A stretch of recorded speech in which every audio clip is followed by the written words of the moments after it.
ദൈവത്തിൻ്റെ പരിശുദ്ധമായ നാമം വാഴ്ത്തപ്പെടട്ടെ. ഈ പ്രഭാതത്തിൽ വീണ്ടും തിരുവചനമായി ആയിരിക്കാൻ കർത്താവ് നൽകുന്ന നല്ല കൃപകൾക്കായി ഞാൻ കർത്താവിനെ സ്തുതിക്കുകയും ജീവൻ്റെ വഴി പ്രോഗ്രാമിലേക്ക് നിങ്ങളെല്ലാവരെയും ഒരിക്കൽ കൂടെ സ്വാഗതം ചെയ്യുകയും ചെയ്യുന്നു. നമുക്കൊരുമിച്ച് തിരുവചന ചിന്തയിലേക്ക് നമുക്ക് കടക്കാം. നാം വായിക്കുന്ന, നാം ധ്യാനിക്കുന്ന തിരുവെഴുത്തുകൾ നമുക്ക് അനുഗ്രഹമായി തീരട്ടെ എന്ന പ്രാർത്ഥനയോടെ മത്തായിയുടെ സുവിശേഷം 26-ാം അധ്യായം 36 തൊട്ട് 42 വരെയുള്ള വേദഭാഗത്തിൽ കർത്താവിൻ്റെ ഒരു പ്രാർത്ഥന നമുക്ക് കാണാൻ കഴിയും. കർത്താവിൻ്റെ ജീവിതത്തിൽ അനവധി പ്രാർത്ഥനകളുടെ അനവധി മാതൃകകളും നമുക്ക് തിരുവെടുത്ത് നമുക്ക് നൽകുന്നുണ്ട്. ഗെത്സമനയിൽ ശിഷ്യന്മാർ ഒരുമിച്ചുള്ള കർത്തൃപ്രാർത്ഥന നമുക്ക് കാണാൻ കഴിയും. 11 ശിഷ്യന്മാരോട് ഒരുമിച്ച് ഒലിവുമലയിലുള്ള ഗെത്സമന തോട്ടത്തിൽ പ്രാർത്ഥനയ്ക്കായി കടന്നു വരുന്ന തൻ്റെ പരസ്യ ശുശ്രൂഷയുടെ പൂർത്തിയും തൻ്റെ കഷ്ടാനുഭവങ്ങളുടെ ആരംഭങ്ങളുടെ ആ നാഴികകളിൽ താൻ വഹിക്കാൻ പോകുന്ന, കർത്താവ് നിവർത്തിക്കാൻ പോകുന്ന ആ കഷ്ടാനുഭവങ്ങളുടെ പാനപാത്രത്തിൻ്റെ ആ കയ്പിൻ്റെ അനുഭവങ്ങളെ തിരിച്ചറിഞ്ഞുകൊണ്ട് ആ പിതാവിൻ്റെ ഇഷ്ടം നിവർത്തിക്കുവാൻ പ്രവാചകന്മാർ മുഖാന്തരം മുന്നറിയിക്കപ്പെട്ട തിരുവെഴുത്തുകളുടെ നിവൃത്തീകരണത്തിന് വേണ്ടി തന്നെ തന്നെ ഏൽപ്പിച്ചു കൊടുക്കുവാൻ പ്രാർത്ഥിക്കുന്ന ഒരു യേശുവിനെ നമുക്ക് ആ തിരുവെഴുത്ത് ഭാഗം പഠിക്കുമ്പോൾ കാണാൻ കഴിയും. ശിഷ്യന്മാരുമായിട്ട് ആ പ്രാർത്ഥനാ വേളയിൽ കർത്താവ് ആഗ്രഹിക്കുകയും ശിഷ്യന്മാരൊരുമിച്ച് ആ തോട്ടത്തിൽ കടന്നു വരികയും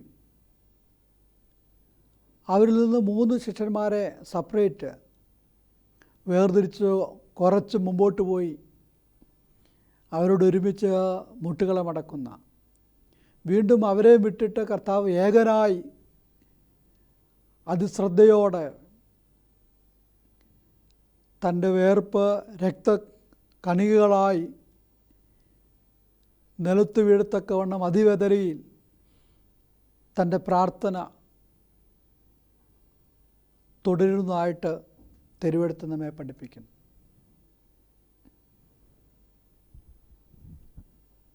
ആ പ്രാർത്ഥന കഴിഞ്ഞ് ശിഷ്യഗണങ്ങളുടെ അടുക്കലേക്ക് കർത്താവ് വരുമ്പോൾ അവർ നിദ്രാഭാരത്താൽ ഉറങ്ങുന്നവരായി കണ്ടുകൊണ്ട് കർത്താവ് അവരോട് സംവാദിക്കുന്ന ചില കാര്യങ്ങളെ തിരുവെഴുത്ത് അവിടെ രേഖപ്പെടുത്തിയിട്ടുണ്ട്. അതിൽ പ്രത്യേകാൽ പത്രോസിനോട് കർത്താവ് പറയുകയാണ്, എന്നോടുകൂടെ ഒരു നാഴിക പോലും ഉണർന്നിരിപ്പാൻ നിങ്ങൾക്ക് കഴിഞ്ഞില്ലയോ? പരീക്ഷയിൽ അകപ്പെടാതിരിപ്പാൻ ഉണർന്ന് പ്രാർത്ഥിപ്പിൻ. ആത്മാവ് ഒരുക്കമുള്ളതോ ജഡമോ ബലഹീനമത്രേ. കർത്താവ് തൻ്റെ ശിഷ്യഗണങ്ങളെ പ്രാർത്ഥനയോടുള്ള ബന്ധത്തിൽ ഓർമ്മിപ്പിക്കുന്ന ഒരു കാര്യം, കർത്താവിനോടുകൂടെ ഒരു നാഴികയെങ്കിലും ഉണർന്നിരിപ്പാൻ കഴിഞ്ഞില്ലയോ? ഈ പകൽ ഈ സന്ദേശം കേൾക്കുന്ന ശ്രവിക്കുന്ന പ്രിയപ്പെട്ടവരോട് ഈ തിരുവെഴുത്തുകളിൽ നിന്നുകൊണ്ട് ഞാനൊരു കാര്യം ഓർമ്മപ്പെടുത്തുവാൻ ആഗ്രഹിക്കുകയാണ്. നമുക്ക് കർത്താവിൻ്റെ പാദപീഠത്തിൽ, കർത്തൃസന്നിധിയിൽ, കർത്തൃസാന്നിധ്യത്തിൽ എത്ര സമയം ഉണർന്നിരിപ്പാൻ, കർത്താവിനോട് ചേർന്നിരിപ്പാൻ, കർത്തൃസാന്നിധ്യത്തിലിരിപ്പാൻ നമുക്ക് കഴിയുന്നുണ്ട്.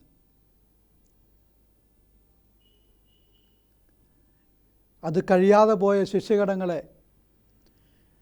കർത്തൃസാന്നിധ്യത്തിലിരിക്കുന്നതിൻ്റെ മഹാത്മ്യത്തെ, അതിൻ്റെ ശ്രേഷ്ഠതയെ കർത്താവ് ഓർമ്മപ്പെടുത്തുന്നതായിട്ട് കാണാൻ കഴിയും.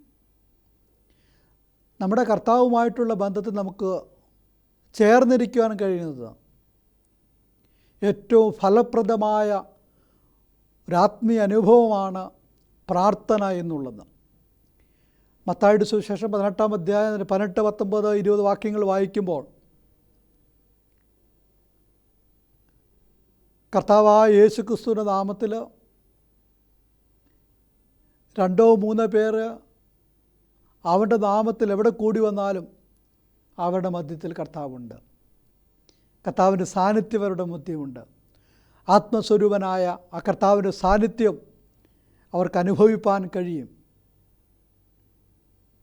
പ്രാർത്ഥനയിൽ നാം ഉണർന്നിരിക്കുമ്പോൾ, പ്രാർത്ഥനയിൽ കർത്തൃസാന്നിധ്യത്തിൽ നാം ആയിരിക്കുമ്പോൾ, നാം ഏകരായിട്ടല്ല, നമ്മെ വിളിച്ചവൻ്റെ സന്നിധാനത്തിലാണ് ഞാനും നിങ്ങളും ആയിരിക്കുന്നത് എന്നുള്ളൊരു ഉത്തമ ബോധ്യം നമ്മെ ഭരിക്കുമാറാകട്ടെ.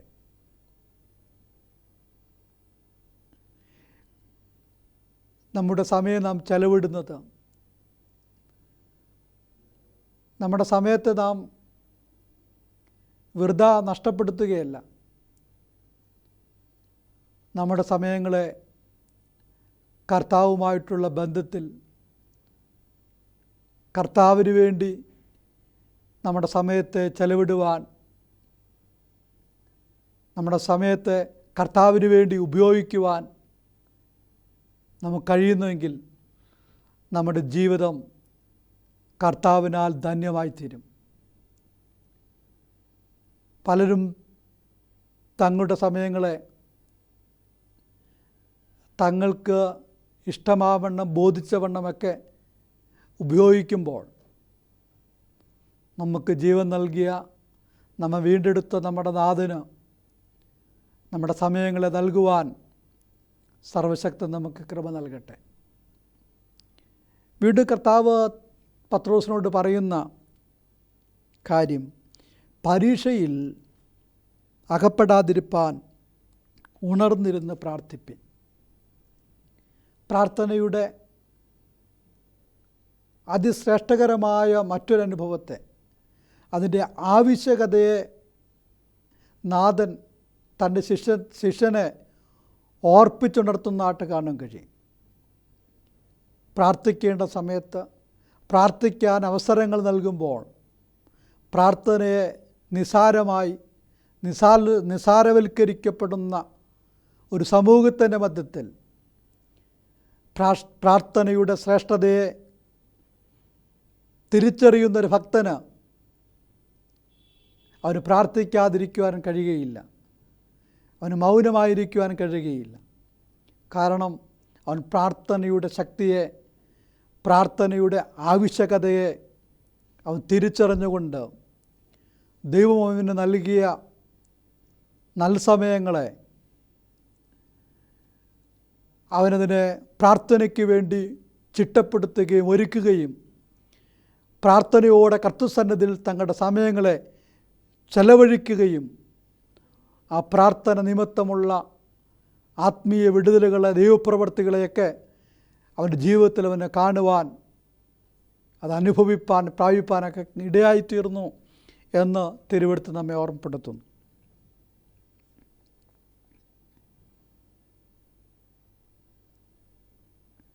ഇവിടെ പറയുകയാണ്, പരീക്ഷയിൽ അകപ്പെടാതിരിപ്പാൻ ഉണർന്ന് പ്രാർത്ഥിപ്പിൻ. എല്ലാ മനുഷ്യർക്കും പരീക്ഷകളുണ്ട്. ജീവിതത്തിൽ പരീക്ഷകളും പരിശോധനകളും ഇല്ലാത്തവരായിട്ടാരുമില്ല. പലരും തങ്ങളുടെ ജീവിതത്തിൽ നേരിടുന്ന പരിശോധനകളെ, പരീക്ഷകളെയൊക്കെ വ്യത്യസ്തമായ രീതിയിൽ നോക്കിക്കാണുകയും ആ പരിശോധനകളെയും പരീക്ഷകളെയൊക്കെ ജയിക്കുവാൻ വ്യത്യസ്തമായ അനുഭവങ്ങളൊക്കെ, വ്യത്യസ്തമായ രീതികളൊക്കെ അതിനുവേണ്ടി അവലംബിക്കുകയൊക്കെ ചെയ്യുമ്പോൾ കർത്താവ് തൻ്റെ ശിഷ്യഗണത്തെ ഓർപ്പിക്കുന്നത് പരീക്ഷകളെ ജയിക്കുവാൻ കഴിയുന്നത് തങ്ങളുടെ കായിക ബലം കൊണ്ടല്ല, തൻ്റെ ബുദ്ധിസാമർഥ്യം കൊണ്ടല്ല, തങ്ങളുടെ കഴിവുകൾ കൊണ്ടല്ല, പ്രാപ്തി കൊണ്ടല്ല. മാനുഷിക ദൃഷ്ടിയിൽ അതൊന്നുമില്ലെങ്കിലും പ്രാർത്ഥിക്കുന്നൊരു ഭക്തന് അവന് ജീവിതത്തിൽ നേരിടുന്ന വെല്ലുവിളികളെ, പരീക്ഷകളെയൊക്കെ ജയിക്കുവാൻ, തരണം ചെയ്യുവാൻ കഴിയുമെന്ന് തിരുവെഴുത്തിവിടെ ഓർമ്മപ്പെടുത്തുന്നതായിട്ട് കാണാൻ കഴിയും. പരീക്ഷയില്ലാത്തവരായിട്ട്, പരിശോധനകളില്ലാത്തവരായിട്ട്, ജീവിതത്തിൽ പ്രതിസന്ധികൾ വരാത്തവരായിട്ടാരുമില്ല. ഈ സന്ദേശം കേൾക്കുന്ന നിങ്ങളുടെ ജീവിതത്തിലും ഇതുപോലെയുള്ള വ്യത്യസ്തമായ, മറ്റാർക്കും സംഭവിക്കാത്ത ജീവിതത്തിൻ്റെ ദുഃഖപൂർണമായ, ക്ലേശകരമായ ഞെരുക്കത്തിൻ്റെയും കണ്ണുനീരിൻ്റെയും വേദനയുടെയും ഒക്കെ അനുഭവങ്ങളിൽ കൂടെയൊക്കെ കടന്നു പോകുന്നവരാകാം. അത് നിങ്ങളുടെ ധനം കൊണ്ട് അതിനെ മറികടക്കുവാൻ കഴിയാത്ത സാഹചര്യങ്ങളുണ്ടാകാം. നിങ്ങളുടെ സ്വാധീനം കൊണ്ട് അതിനെ ജയിക്കുവാൻ, മറികടക്കുവാനും കഴിയാതെ വന്നിരിക്കാം. നിങ്ങളുടെ ജീവിതത്തിൽ നേരിടുന്ന പരിശോധനകളെ, വെല്ലുവിളികളെ നാഥൻ്റെ സന്നിധിയിൽ സമർപ്പിച്ചാൽ, കർത്താവിനോട് അതിനെ പങ്കുവെക്കുവാൻ കഴിഞ്ഞാൽ, കർത്താവിൻ്റെ സാന്നിധ്യം, ആ കർത്താവിൻ്റെ കൃപ നിങ്ങൾക്ക് അനുഭവമായി തീരുവാൻ തക്കവണ്ണം ഇടയായിത്തീരും. നാഥൻ സഹായിച്ചാൽ ആ പരിശോധനകളെ തരണം ചെയ്യത്തക്കവണ്ണ ദൈവത്തിൻ്റെ കൃപ നിങ്ങളിൽ മേൽ വ്യാപരിപ്പാനിടയായിത്തീരും. നിങ്ങളുടെ കഴിവുകൾ കൊണ്ട്, സാമർഥ്യം കൊണ്ട്, ആരോഗ്യം കൊണ്ട്, ധനം കൊണ്ട് ജീവിതത്തിൽ നേരിടുന്ന ഈ വിഷമഘട്ടങ്ങളെ, ഈ പ്രയാസങ്ങളെ, ഈ പരിശോധനകളെ, ജീവിതത്തിൻ്റെ ഈ ദുഃഖപൂർണമായ മോശം സമയമെന്നൊക്കെ നിങ്ങൾ പറയുന്ന ഈ ജീവിതത്തെ നിങ്ങൾക്ക് നേരിടുവാനോ അതിനെ മറികടക്കുവാനോ കഴിയാത്തവരായി നിരാശരും ദുഃഖിതരുമായിട്ടുണ്ടെങ്കിൽ അതിന് നിങ്ങൾക്ക് തരണം ചെയ്യുവാനൊരു മാർഗമുണ്ട്. നിങ്ങൾക്ക് കഴിയാത്തതിനെ കർത്താവിൻ്റെ സന്നിധിയിലേക്ക് കൊണ്ടുവന്നാൽ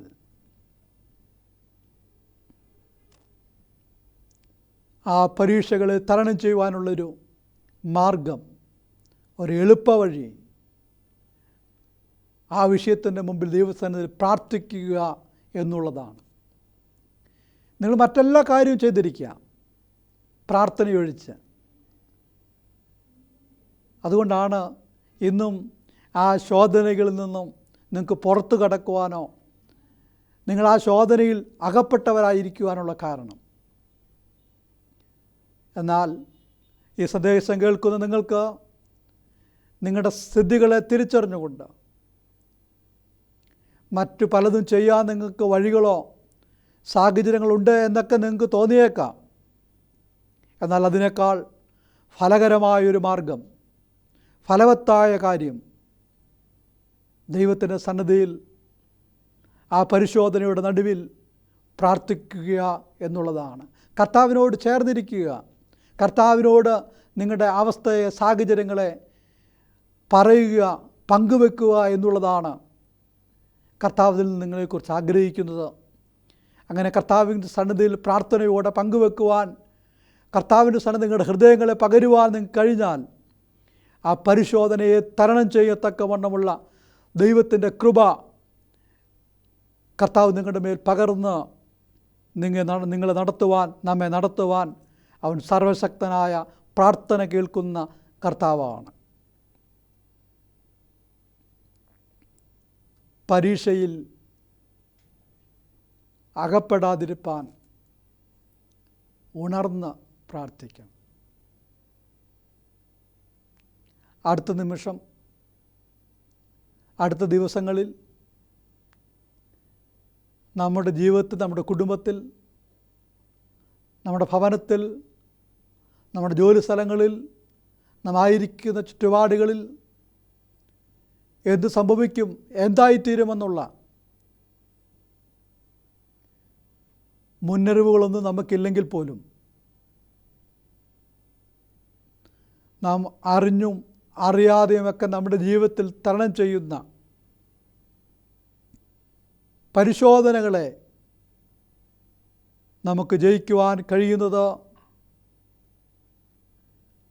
പ്രാർത്ഥന കൊണ്ടാണ്.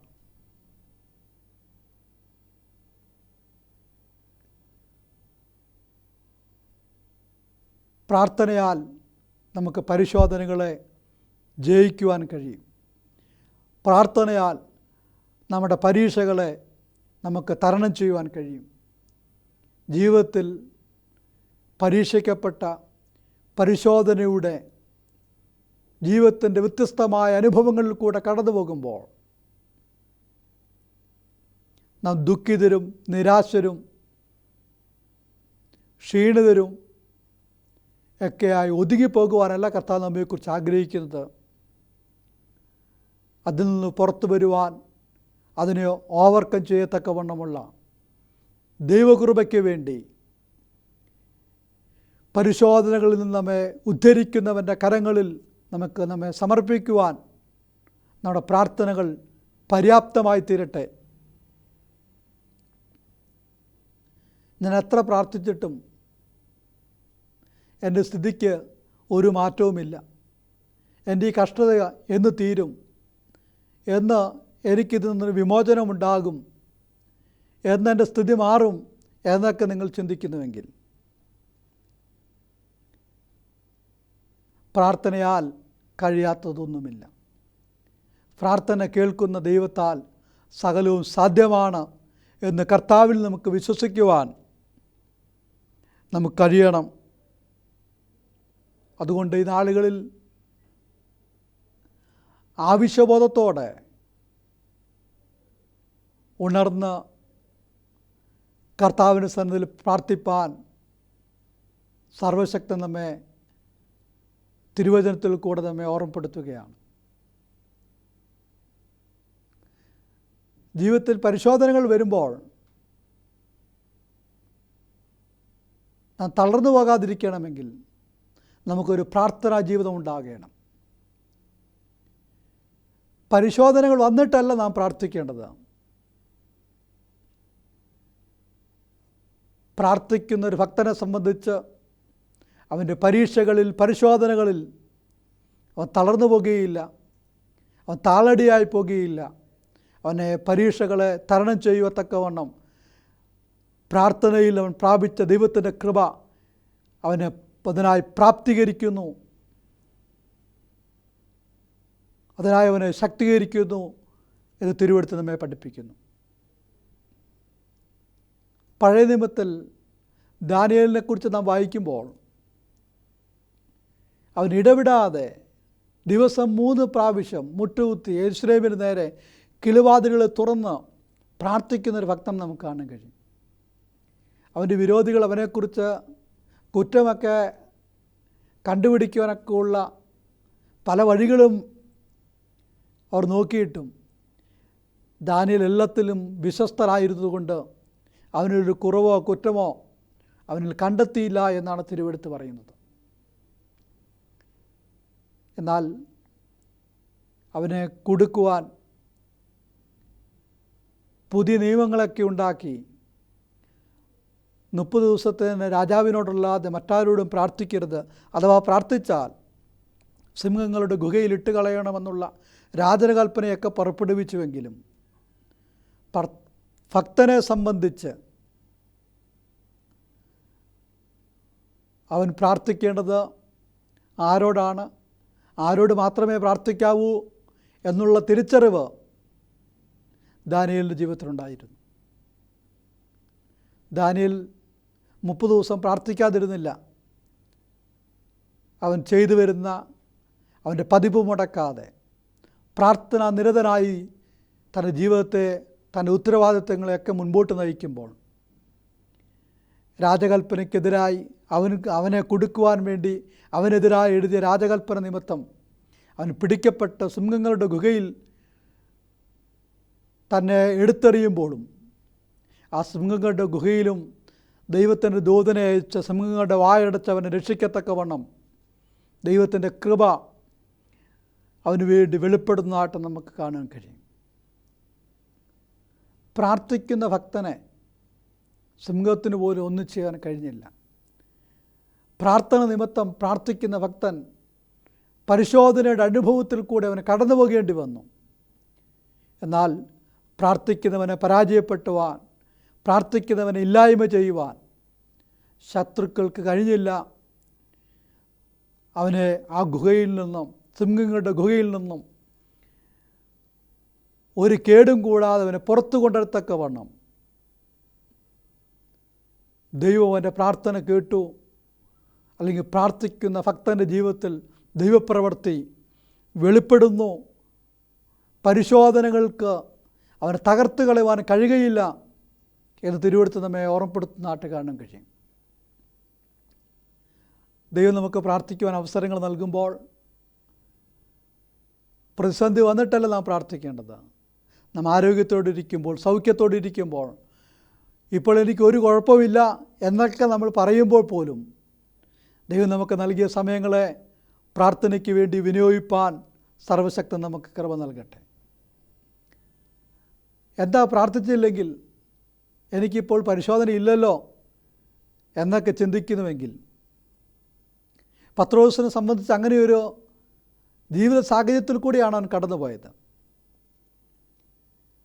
പ്രാർത്ഥിക്കാത്തത് കൊണ്ട്, പ്രാർത്ഥിക്കുവാൻ അവസരം ലഭിച്ചപ്പോൾ ഉറങ്ങിപ്പോയ ശിഷ്യഗണങ്ങൾ അവരുടെ മുമ്പിൽ വന്ന അടുത്ത നിമിഷങ്ങളിൽ സംഭവിച്ച പരിശോധനകളുടെ മധ്യത്തിൽ യേശുവിനെ വിട്ട് ഓടിപ്പോകുന്ന ചുറ്റുപാട്, യേശുവിനെ തള്ളിപ്പറയുന്ന പത്രോസിനെയൊക്കെ നമുക്ക് കാണാൻ കഴിയും.